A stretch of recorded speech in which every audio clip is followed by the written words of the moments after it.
إنما أمره إذا أراد شيئا يقول له كن فيكون.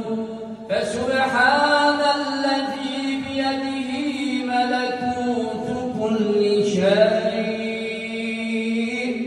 فسبحان